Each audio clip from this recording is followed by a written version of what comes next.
If you're a driven, active person who wants to reach and pursue a higher quality life with some ambition, then guess what? This podcast is for you. This is the Driven Athlete Podcast. What's up, y'all? It's me, Dr. Kyle. This is the Driven Athlete Podcast. Welcome back. Today, we're gonna pinpoint talk about tennis elbow. Okay, elbow pain, lateral elbow pain, lateral epicondylitis, lateral epicondylopathy, lateral epicondylosis. Those are all really mean the same thing. And tennis elbow is the old head version diagnosis that we hear a lot.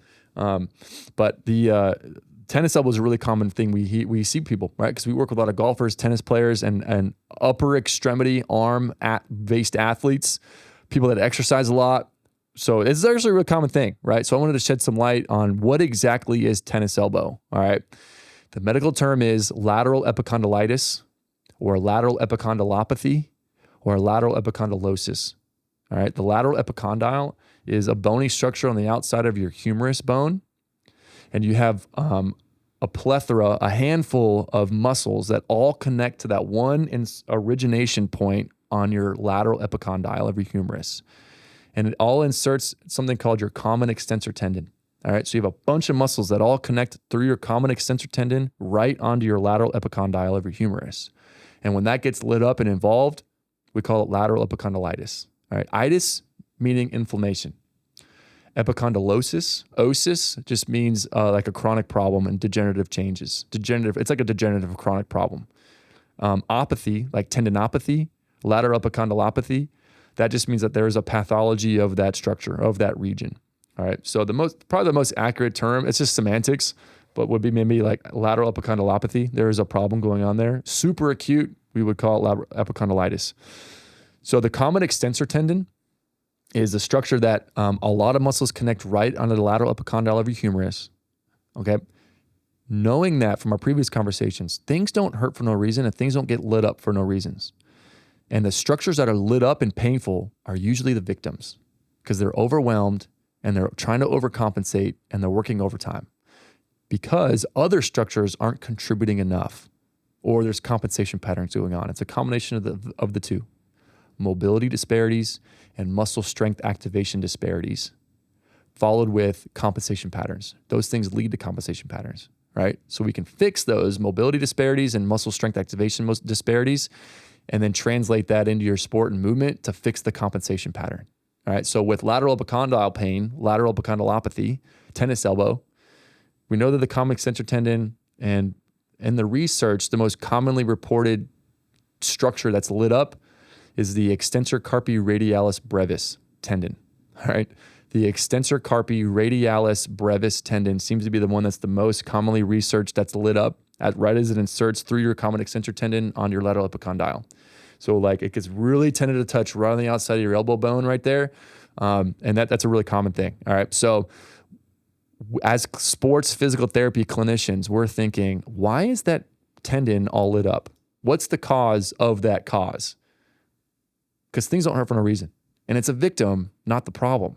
We can intervene there with some soft tissue, maybe dry needling to stimulate a healing response and stimulate a pain modulation response and recruit endogenous opioids, maybe stimulate collagen fiber angiogenesis and create more fiber development with fibroblast activity. That's what the research suggests with dry needling. That's all we're going to really do to intervene at that site.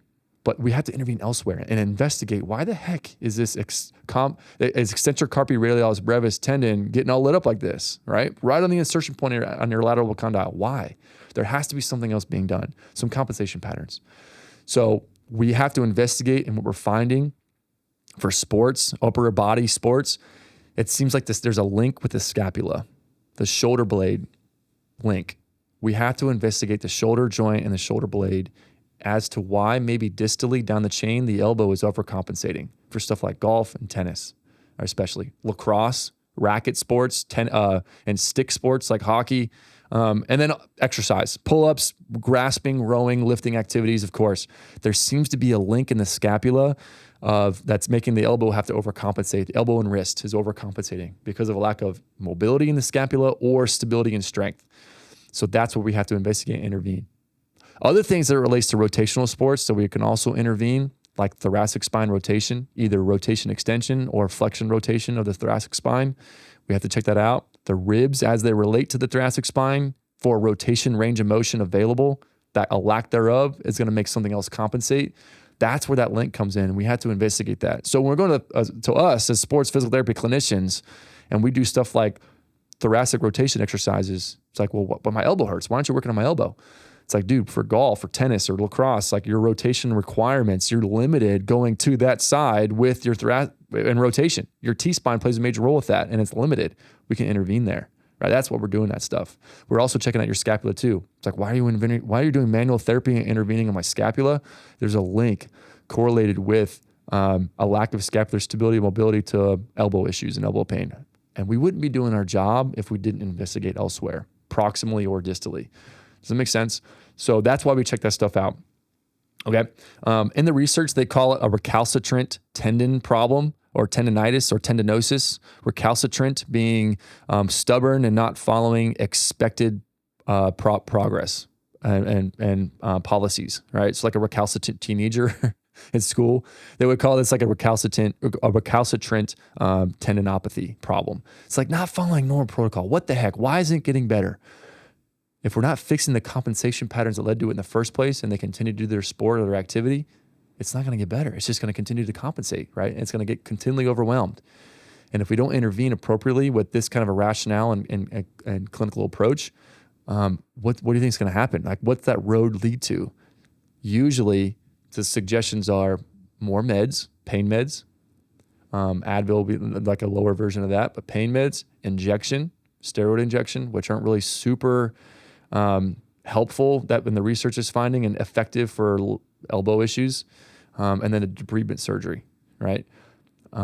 If anything, I'm like, man, maybe that's just stuff that helps prevent people from like, yo, let's modify appropriately right now. It lets things settle down.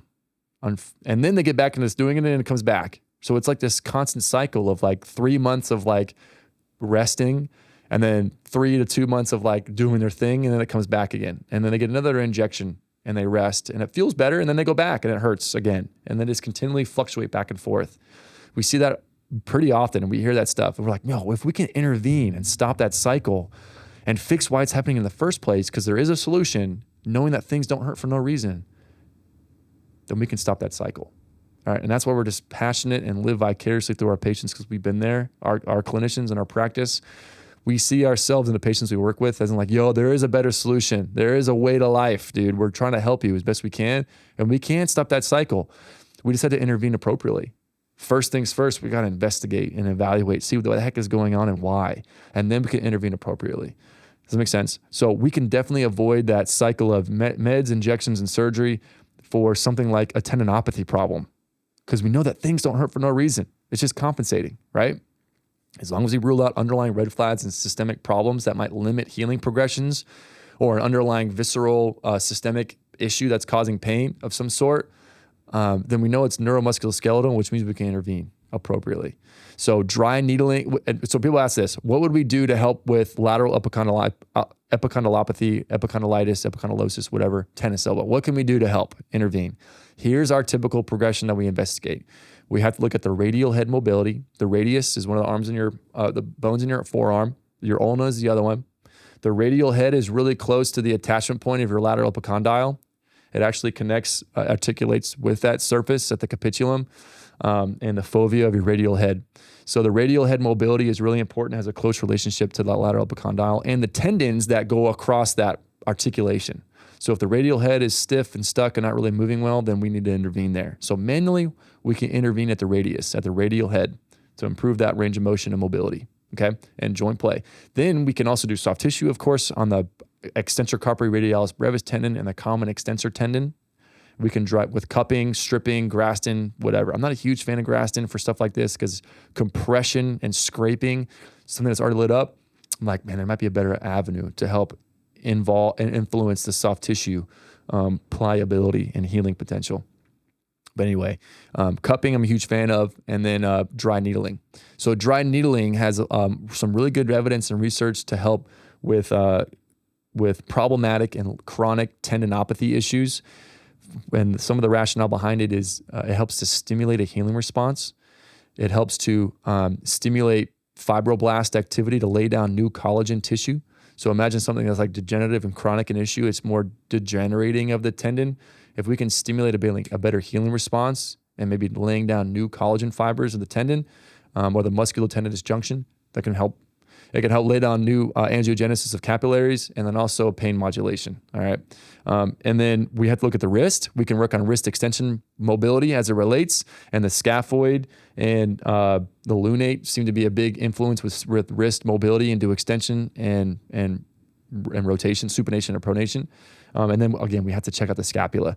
We have to check out your scapula. We can usually intervene with upward rotation or protraction exercises and get the stability of those muscles to activate better. If there's any glenohumeral instability in the shoulder joint, we're going to fix that. And then the rotational components of your sport, we can't neglect that. And that's where the T-spine comes in. So put yourself in the positions necessary to make other things not have to compensate to make up for it. So that's usually what we do to intervene. All right. Wrist mobility as appropriate, soft tissue, dry needling, radial head mobility, scapular mobility and strength activation stability exercises, and then the T-spine. And because we know that all those things are required for an upper body sport that has rotation. Lacrosse, volleyball, weightlifting exercises, golf, and tennis, of course. So if you have any questions, if you're battling elbow pain, we would love to talk with you and investigate a little bit more. Like I said, we're passionate about what we do because we live vicariously through our patients as we see ourselves in them, and the hampered, limited things that have just limited our pain activity from pain. But we can intervene there, right? There is a reason why things hurt. They don't hurt for no reason, and that also means that there's a solution, and we can work on this stuff. So we would love to talk with you and chat more about maybe how we can intervene for you specifically and get you back to doing the stuff that you love in your sport, that finally that we can solve this problem that's been going on forever. We would love to help and help intervene as best we can. So don't hesitate to reach out. You can call us at 561-899-8725 or shoot us an email at team@athleterc.com. That's TAAM@athleterc.com. So we're looking forward to chatting with you. And like I said, don't hesitate to reach out. We'll catch y'all next time. Hey, hold up. As you know, we're a small local practice and we don't run any ads or sell anything on this podcast, but it would mean the world if you could share, write a post or word of mouth recommendation for somebody just like you that's athletic and active that wants to live their dynamic lifestyle, and pay some good karma and pay it forward to somebody else just like you. And who knows, you could change their world, and a 10-second review could be that avenue.